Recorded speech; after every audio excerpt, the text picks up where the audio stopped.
편안한 하루하루 보내고 계십니까? 네, 좋습니다. 오늘도 여러분과 함께 예배 드릴 수 있어서 참 기쁘고 감사합니다. 찬양만 한 곡 더 부르고 집에 가도 좋을 것 같은데 그래도 말씀 보고 기도하면 좋겠습니다. 로마서 12장 9절 말씀이 오늘 우리 함께 나눌 말씀인데요. 말씀 먼저 읽어볼까요? 로마서 12장 9절입니다. 한 절 시작. 사랑에는 거짓이 없어야 합니다. 악한 것을 미워하고 선한 것을 붙드십시오. 아멘. 앞에 첫 문장만 한 번 더 읽어볼까요? 시작. 사랑에는 거짓이 없어야 합니다. 아멘. 참 좋은 말씀이죠.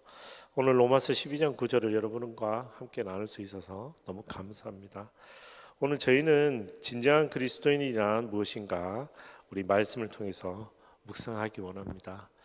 이 말씀을 준비하면서 제가 옛날에 직장에 다닐 때 생각나더라고요. 제가 대기업에 원래는 이제 지방에서 영업직으로 근무했습니다. 영업직으로 하니까 얼마나 자유롭습니까, 그죠? 출퇴근 빼고는 다 자유로운 게 영업직이니까 그렇게 지내다가 이제 막 서울로 올라와서 사무직으로 근무할 때였습니다. 뭐 답답한 마음도 있고 또 사실 또 영업하다가 사무하려니까 모르는 게 너무 많아서 선배들이나 동료들에게 열심히 배우고 그러던 시기였습니다.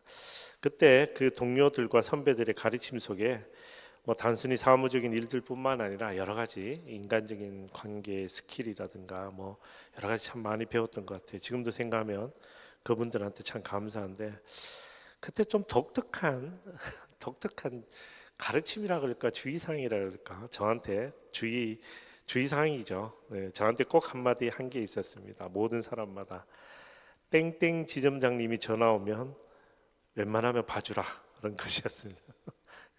이게 무슨 말이냐면 그 당시에 제가 사무직으로 맡은 일이 좀 중요한 일이었는데 뭔가를 이렇게 어프로벌 하는 일이었음 승인하는 일이었는데 제가 승인하지 않으면 현장에서 돈을 못 받는 겁니다. 그러니까 돈 이게 돈이 나갈 건지 안 나갈 건지 심사하는 겁니다. 뭐 좀 깐깐하게 들여다보는 그런 업무니까 저하고도 사실 잘 맞죠. 그런데 제 업무를 저에게 맡기면서 많은 분들이 부탁했습니다. 땡땡 지점장님은 꼭 봐주라. 그 땡땡 지점장님이 누구시냐면 본사 그룹 기획실 출신이라 인맥이 장난이 아니신 분인데 제가 이렇게 유두리 있게 대항 못하면 잘린다고 이렇게 반협박조로 얘기하셨습니다. 근데 또 당시에 제가 또 한참 정의감에 불타는 나이가 아니겠습니까? 그런 게 어디 있습니까? 칼같이 하죠. 그러다가 이제 어느 날 정말 터졌습니다. 터질 것이 터졌는데 난리가 났습니다. 땡땡 지점에서 저보다 직급이 낮은 직원부터 높은 직급까지 순서대로 전화가 옵니다. 다 제가 거절했습니다. 원칙대로 제가 처리하겠다라고 했습니다. 결국 마지막에 그 땡땡 지점장님이 전화 오셨습니다. 이 강아지야, 뭐 이런 이제 우리가 흔히 들을 수 있는 온갖 그런 이야기들로 저를 아주 괴롭혀서 뭐 그래도 제가 이렇게 얘기했어요. 꿋꿋하게 죄송합니다. 안 되겠습니다. 저는 원칙대로 처리하겠습니다. 결국은 저희 부서의 가장 높은 이사님이 저를 불러서 그냥 눈 감고 해주라고 하시더라고요. 눈 감고 해줘라. 그래서 해줬습니다. 어떡하겠습니까? 직장 일이 그런 거죠. 자, 일이 있고 이제 한참이 흘렀습니다. 한 몇 년 흘렀던 것 같아요. 몇 년 흘렀는데 우연히 어느 자리에서 그 땡땡 지점장님의 성함이 들렸고 그 모임에 어떤 분이 그 땡땡 지점장님이 자기 교회 장로님이라시는 겁니다.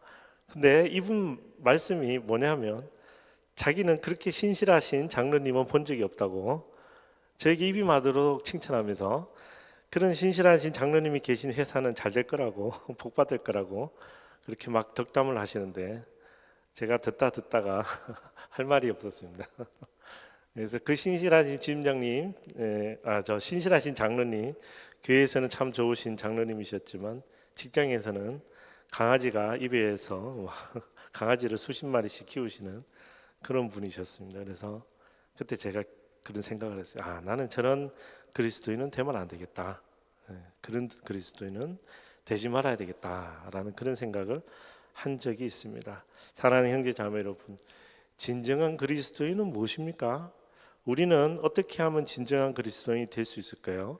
세상에서도 진정한 그리스도인이 뭔지 우리에게 강요하는 바도 있습니다. 믿지 않는 사람들조차도. 자, 그런데 성경에서 말하는, 특별히 우리가 로마서를 묵상하고 있는데 우리가 알고 있는 가장 아름다운 믿음의 선배 중에 한 명인 바울이 진정한 그리스도인은 어떤 삶에서 어떻게 살아야 되는지 우리에게 이야기하고 있습니다. 자, 이 이야기를 우리 본문에 들어가서 살펴보겠는데요. 우리가 지금 계속해서 로마서를 묵상하고 있습니다. 로마서는 바울이 로마 교회에 보낸 편지입니다. 그죠? 지금 9월에서 10월로 오늘 벌써 10월입니다. 그죠? 아유, 이렇게 달이 빨리 가고 있는데 9월에서 10월로 달이 바뀌는 주간이지만 여전히 로마서 11장, 13장 이번 주간에 묵상하고 있습니다. 로마서는 전체 16장으로 되어 있습니다. 예전에 제가 굳이 설명드렸지만 바울이 처음 편지 적을 때 16장이라고 적은 것은 아닙니다. 뭐 1장부터 16장 이렇게 1장 뭐 이렇게 하고 편지니까 그렇게 장절 구분이 없었겠죠. 그냥 막 보낸 겁니다. 그것뿐만 아닙니다. 모든 성경은 원래 장과 절 구분이 없습니다. 지금 우리가 사용하는 장과 절의 구분은 중세 시대에 등장했습니다. 신구약의 장, 챕터라고 불리는 것은 1227년 캔터베리 주교였던 랭턴이라는 분이 최초로 도입했고요. 그 장을 기준으로 구약의 절은 1440년경에 나탄이라는 율법학자죠. 이분이 구분하기 시작했습니다. 신약에 있는 절, 볼스라는 1550년대 아이러니하게도 학자도 아니고 목사도 아니고 아무도 아닌 인쇄업자 파리에 있는 어느 한 인쇄업자 스테파누스라는 분이 도입했습니다. 이 인쇄업자가 왜 이걸 했냐면 이걸 해야 책을 팔 수 있어서 절을 구분했다고 알려져 있습니다. 그러나 어찌됐든 1560년에 발간된 제네바 성경에서부터 우리는 장과 절의 구분을 하기 시작했습니다. 이 말은 무슨 말이냐면 로마서를 받았던 로마 교회에 있는 사람들은 바울의 편지를 들으면서 1장 무슨 이야기, 2장 무슨 이야기 이렇게 듣지는 않았다는 거죠. 그냥 하룻밤 1장부터 16장까지 다 들었을 확률이 훨씬 더 높습니다. 한 번에 다 들었겠죠. 자, 이런 그 구분 없이 듣다 보니까 최근에도 장절 구분이 없는 성경이 한국에서 많이 유행합니다. 실제로. 근데 저 개인적으로는 장절 구분이 있는 것이 우리에겐 좀 유익이 크다고 말씀드릴 수 있습니다. 그래서 로마서 장절 구분을 좀 지금 시점에 중간쯤 되는 시점에 한번 보기 원하는데요. 자, 1장 1절에서 17절은 하나님의 의 계시로서의 복음이라는 구분이 되어 있습니다. 글자가 좀 작은데 나중에 한번 보내드릴게요. 이 1장 18절에서 3장 20절은 죄인들에 대한 하나님의 진노 속에 나타난 하나님의 의에 관련된 이야기들입니다. 3장이 21절에서 4장 25절은 하나님의 구원의 의, 그리고 5장 1절에서 8장 39절은 믿음으로 의롭다함을 받은 결과로서의 소망이 무엇인지, 9장 1절에서 11장 36절은 이스라엘과 이방인에 나타난 하나님의 의, 지난주 말씀이었죠. 이번 주는 그래서 어떤 얘기냐, 일상 속에서 나타나는 하나님의 의, 12장 1절부터 15장이니까 이번 주 다음 주 계속해서 여러분이 묵상하는 게 일상생활 속에서 나타나는 하나님의 의. 다른 말로 하면 일상생활 속에서 우리는 어떻게 살 것인가, 그리스도인으로, 이런 이야기가 계속됩니다. 그리고 이제 마지막에 자신의 의에 확장되는 부분에 대해서 15장 14절에서 16장 23절입니다.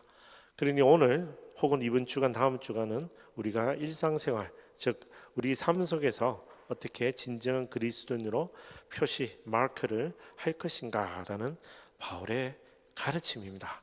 자, 그러면 먼저 하나 짚고 넘어가야 될 것이 있습니다. 일상생활이 뭡니까? 일상생활. 만약 제가 이런 글을 적는다면 교회 안의 생활, 교회 밖의 생활 구분해가지고 교회 안에서는 뭐 집훈자는 이렇게 하고 교회 밖에서는 뭐 이렇게 하고 이렇게 목록을 제공할 것 같은데, 순서대로. 이래서 뭐 교회 안의 삶 이거, 교회 밖의 삶 이거. 근데 바울은 막상 12장부터 15장까지 여러분 읽어보시면 교회 안과 교회 밖을 구분하지 않습니다. 즉 바울에게 일상생활은 여러분이 교회에 오거나 교회에 나가거나 똑같이 사는 겁니다. 하나님을 기쁘시게 하는 일상생활인데, 하나님을 기쁘시게 하는 게 여기 와서 기쁘게 하는 거, 나가서 어떻게 기쁘게 하는 거, 이런 게 아니라는 거죠. 딱히 교회 안팎의 구분 없이 그냥 어떻게 하라는 명령을 계속해서 나열합니다. 뭐뭐 해라, 뭐뭐 해라, 뭐뭐 해라, 뭐뭐 해라, 이렇게 하죠. 우리 현대인들은 의외로 구분하는 걸 좋아합니다. 이 지식이 발전하면서 지식이 방대해지니까 구분하고 분리하고 이렇게 분류하는 것을 사람들이 즐겨합니다.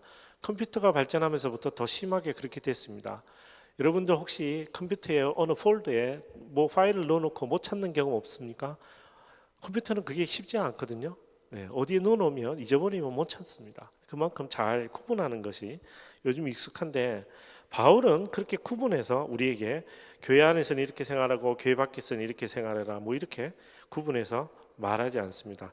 이게 왜 중요한 질문이냐면, 바울에게 그리스도인의 일상생활은 교회든 세상이든 동일한 모습으로 살아라 라고 하는 겁니다. 하나님을 기쁘시게 하는 삶은 교회 공동체 안에서도 필요하지만 교회 공동체 밖 세상에서도 동일한 의미를 가진다는 겁니다. 사랑하는 성도 여러분, 여러분은 주일 하루만, 수요일만, 토요일만 예배에 부르게 부름받은 그런 존재가 아닙니다. 우리는 매일 하나님을 기쁘시게 하도록 부름받았습니다. 로마서 12장 1절 말씀 같이 읽어볼까요? 시작. 그러므로 형제들이여, 내가 하나님의 자비하심으로 여러분에게 권합니다. 여러분의 몸을 하나님께서 기뻐하시는 거룩한 산 제물로 드리십시오.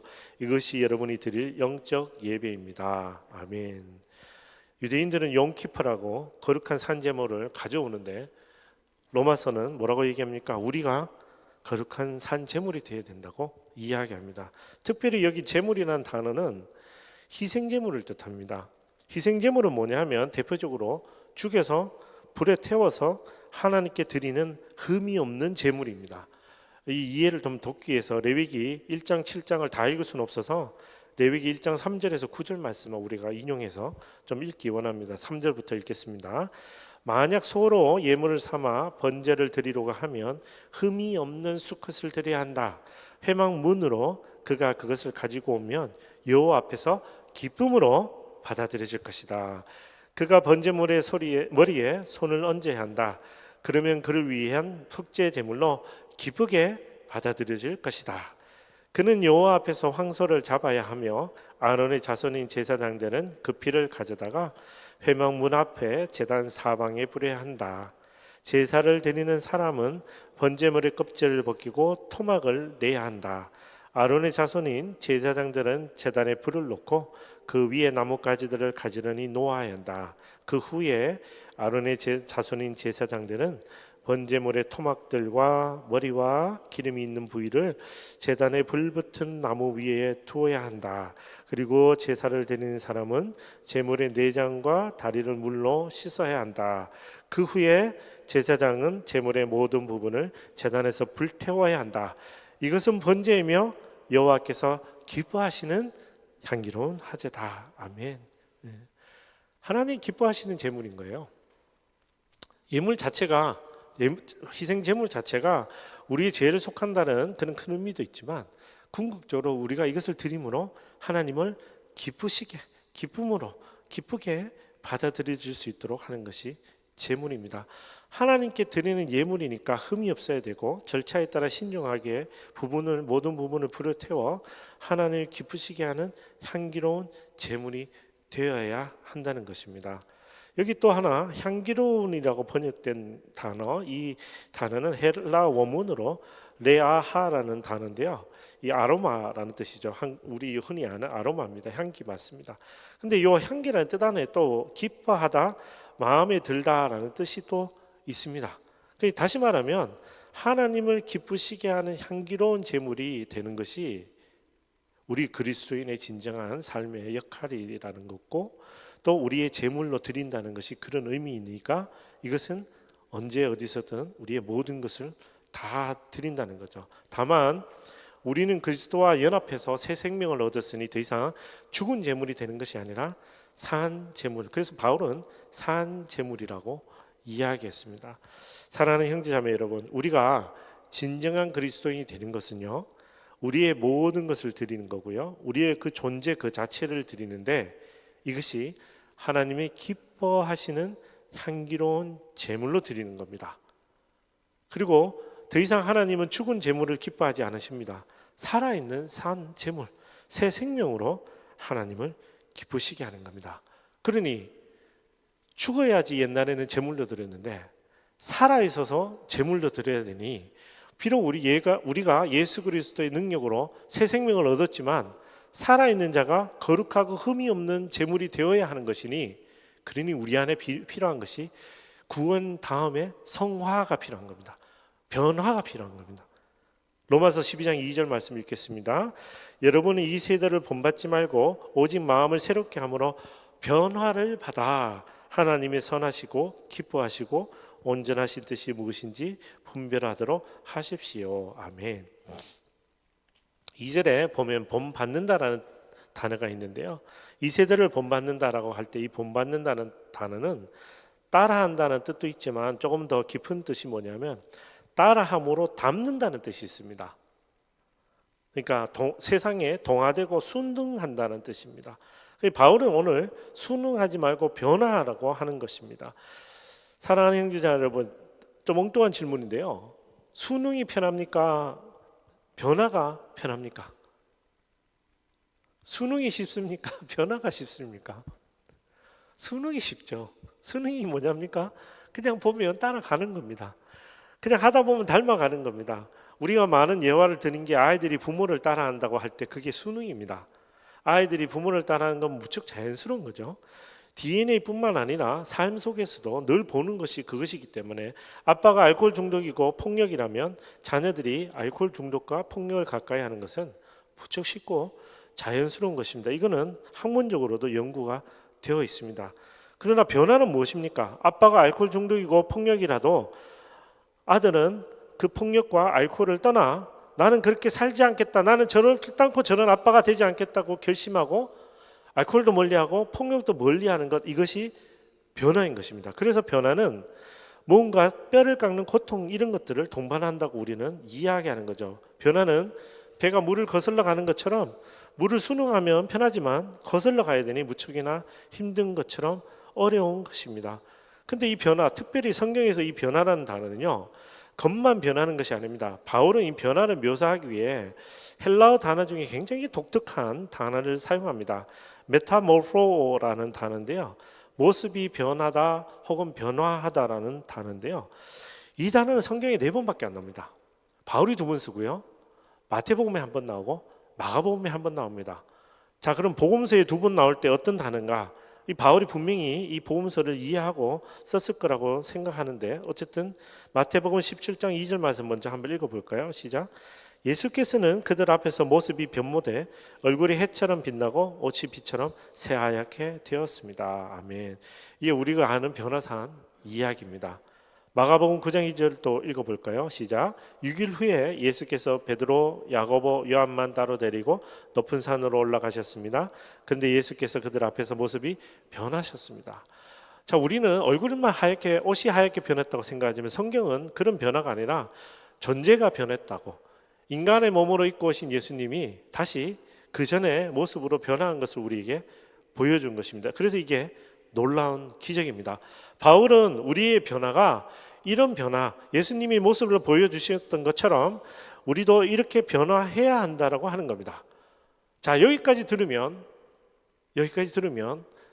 쉬운 것 같지만 더 어려워졌습니다. 왜냐하면 세상에서 성공 교과서에서 이야기하듯이 내가 뭐 아침마다 뭘 하거나 뭐 매일 뭐 습관을 들여서 변화할 수 있는 그런 거면 희망이 있잖아요. 해볼 수 있잖아요. 근데 오늘 바울은 어떻게 변화하라 그럽니까? 변화산에서 예수님이 변화한 것처럼 우리도 변해야 된다고 합니다. 그러니 이 변화는 우리 인간적으로 생각할 때 도저히 다다를 수 없는 것입니다. 그러나 성경은 우리에게 희망이 있다고 이야기합니다. 고린도후서, 바울이 이 단어를 다른 곳에 한 번 더 썼는데요, 고린도 교회에 보낸 두 번째 편지입니다. 고린도후서 3장 18절 다 같이 읽겠습니다. 시작. 우리는 다 벗은 얼굴로 주의 영광을 바라보는 가운데 그와 같은 형상으로 변화해 영광에서 영광에 이르게 합니다. 이 일은 주의 영으로 말미암습니다. 아멘. 영어로 보면 For this comes from the Lord who is the Spirit. 주의 영이신 주님으로만 우리가 변화할 수 있다고 이야기하는 겁니다. 여러분, 구원도 공짜로 받았으니까 변화도 주의 영으로부터 공짜로 온다고 생각하면 너무 성경을 한 번만 읽은 거고요. 한 번만 더 읽어보면 어떻습니까? 우리의 구원은 은혜로 받았지만 분명히 우리는 믿음으로 고백한 겁니다. 그죠? 똑같은 겁니다. 변화도 그렇게 한 겁니다. 우리가 주의 영으로 우리에게 변화가 임하는데 마치 우리가 믿음으로 구원을 받은 것처럼 주의 영으로 임하는데 은혜로 받는 것인데, 그런데 바울은 우리에게 너희가 이것을 변화를 주의 영으로 받기 위해서 필요한 것이 하나 있다. 마치 우리가 내가 지금부터 예수 그리스도를 믿고 영접하겠습니다라고 우리 믿음을 고백하는 것처럼 우리가 변화할 것을 고백하는 것이 필요하다고 이야기합니다. 그게 바로 12장 1절에 있는 이야기입니다. 우리 몸을 하나님께서 기뻐하시는 거룩한 산 제물로 드리라 라고 이야기하는 겁니다. 그러면 우리 주의 영이 우리를 불살라 안에서부터 밖까지 완전히 변화시킬 것이기 때문입니다. 바울은 그렇게 우리에게 진정한 그리스도인의 길을 보여주고 있습니다. 오늘 본문 말씀 정리해 볼까요? 오늘 본문 말씀은 로마 교회 공동체에게 바울이 보내는 편지인데요. 그 중에 12장부터 15장까지 이어지는 진정한 그리스도인에 대한 가르침입니다. 그래서 오늘 성경의 말씀이 이런 거죠. 오늘 본문은 진정한 그리스도인은 영적 예배를 드립니다. 거룩한 산 제물을 드립니다. 이 다 같은 편이죠. 그죠? 그래서 예배를 드립니다라는 겁니다. 자, 그러면 이 말씀을 붙들고 이번 한 주 또 살아가실 거고 또 한평생 살아가겠고 또 오늘도 말씀을 붙들고 기도해야 되는데 우리는 어떤 것을 기도할 수 있습니까? 저는 이 부분을 여러분에게 강조하고 싶습니다. 우리는 하나님의 사랑을 실천하는 공동체가 되어야 합니다. 우리 좌우에 앉으신 분에게 한번 얘기해 주세요. 그래서 우리는 하나님의 사랑을 실천하는 공동체가 되어야 합니다. 우리 가슴에 손을 얹고 선포할까요? 우리는 하나님의 사랑을 실천하겠습니다. 아멘. 사랑하는 형제자매 여러분, 앞서 저는 진정한 그리스도인은 하나님께서 기뻐하시는 거룩한 산 제물을 드리는 자들, 영적 예배를 드리는 자들이라고 말씀드렸습니다. 주의 영으로 말미암아 변화를 받고 하나님의 선하시고 기뻐하시고 온전한 뜻이 무엇인지 분별해야 된다고 말씀드렸습니다. 자, 그러면 실질적인 문제로 넘어가서 진정한 그리스도인은 그러면 어떻게 사는 겁니까? 어떤 사람을 우리는 진정한 그리스도인이라고 할 수 있습니까? 바울은 이 부분에 대해서 12장 9절부터 계속해서 설명합니다. 계속해서 설명하는데 제일 처음에 바울이 뭐라고 읽었는지 우리 12장 9절 첫 번째 문장만 한 번 더 읽겠습니다. 시작. 사랑에는 거짓이 없어야 합니다. 아멘. 바울은 사랑을 최우선으로 둡니다. 여러분, 바울이 얼마나 이 사랑을 중요하게 생각하는지 우리 어린아이들도 잘 압니다. 고린도전서 13장 13절 같이 읽어볼까요? 시작. 그러므로 믿음, 소망, 사랑 이 세 가지는 언제까지나 남아있을 것인데 이 가운데 가장 위대한 것은 사랑입니다. 아멘. 울리는 꽹가리 우리 북소리 다 얘기 들었지 않습니까? 바울은 뭐라고 얘기합니까? 사랑이라는 거예요. 고린도 교회가 다툼이 일어나니까 교회 내에서 다툼이 일어나니까 바울이 편지를 보내서 다 좋은데 사랑해야 된다. 사랑하는 것, 그게 우리 진정한 그리스도인의 삶의 가치다. 첫 번째 가치다라고 이야기하는 겁니다. 본문 9절에 보면 사랑해야 한다 하고 이렇게 사랑해야 된다라고 써야 되잖아요. 그죠? 근데 바울은 실은 9절을 다시 읽어보면 사랑에는 거짓이 없어야 된다고 썼습니다. 실은. 그러면 거짓이 없어야 된다라고 할 때 이 거짓이 없는 이라는 단어가 헬라어 원문에서 살펴보면 이것도 굉장히 독특한 단어인데요. 바울은 참 독특한 단어를 많이 쓰긴 합니다. 애니포크리토스, 읽기도 힘든데 이게 뭐냐면 꾸밈이나 가식이 없는 진정한 이런 뜻입니다. 그러니까 바울은 뭐라 했냐면 사랑하십시오. 근데 진짜 배기 사랑을 하십시오. 진짜 배기 사랑. 그런 척하는 것이 아니라 진심으로 사랑하라는 겁니다. 하나님의 사랑은 진실하십니다. 아멘. 하나님의 사랑에 가식이 없죠. 아멘. 하나님 사랑은 신실하고, 그죠? 우리가 생각하는 진짜 사랑입니다. 바울은 그렇게 얘기하는 거예요. 우리가 진정한 그리스도인이라면 하나님의 진실한 사랑을 우리 삶에 표현해야 된다, 드러내야 된다라고 이야기합니다. 그래서 오늘 12장에서 15장 다 읽어보지는 않았지만 바울이 우리의 일상생활에서 하나님의 의를 나타내기 위해서 우리가 영적 예배를 드려야 합니다. 거룩한 산제물로 드려야 합니다 라고 쭉 얘기했지만 결국 바울은 우리에게 뭐라고 얘기하냐? 네, 사랑하라고 이야기합니다. 다시 말하면 우리가 하나님의 진실한 사랑을 드러낼 때 우리는 진정한 그리스도인이 되는 겁니다. 교회 안에서요? 네, 맞습니다. 교회 밖에서요? 네, 더하죠. 하나님의 진실한 사랑을 교회 내에서 공동체 밖에서 드러낼 때 우리는 진정한 그리스도인이 되는 것입니다. 앞서 예를 들어 제가 땡땡 지점장님 얘기했지만 실은 제가 여러분에게 고백하는 것은 그분이 문제가 아니라 제가 더 문제였어요. 저는 그분을 정죄했고요, 비판했고 비난했고 나는 저런 사람이 되지 말아야지 라고 생각했지만 그 과정을 곰곰이 제가 이 말씀을 준비하면서 돌이켜 봤더니 제가 그 과정 중에 진정한 사랑으로 그 모든 과정을 하기보다는 저는 그냥 원리대로 원칙대로 하는데 더 급급했던 것 같습니다. 법정에서도 정상참작이라는 게 있잖아요. 하나님은 우리를 정상참작하시는 분이거든요, 실은. 근데 저는 그렇게 하지 못하고 제가 그런 일 처리할 때도 그랬고 제가 그 땡땡 지점장님을 바라볼 때도 그랬고 그뿐만 아니라 제가 직장 생활할 때도 보면 정의라는 잣대, 기준이라는 잣대로 제가 그렇게 잘못했던 것들이 많이 생각이 나더라고요. 사랑하는 형제 자매 여러분, 우리 진정한 그리스도인의 삶은요, 교회와 세상을 구분하는 것이 아니고요, 하나님이 우리에게 주신 하나님의 사랑으로부터 시작되는 겁니다. 그렇게 하나님의 사랑으로부터 시작되기 때문에 우리가 하나님께 우리가 산 제물이 될 수 있는 것이고, 하나님의 사랑으로부터 시작되기 때문에 하나님 뜻이 무엇인지 궁금하고 하나님 뜻대로 살려고 노력하는 것이 되는 거고, 그리고 그 하나님의 사랑 때문에 내가 살아났고 그 하나님의 사랑이 너무 좋으니까 내가 세상에 나가 혹은 공동체 내에서 내가 그 사랑을 실천하겠다 하는 겁니다. 이러한 나의 삶이 될 때 궁극적으로 우리는 하나님을 기쁘시게 하는 제물, 향기로운 제물이 되는 것입니다. 그러한 공동체 되기를 사모하고 우리 함께 부르신 곳에서 찬양하고 우리 기도하기 원합니다.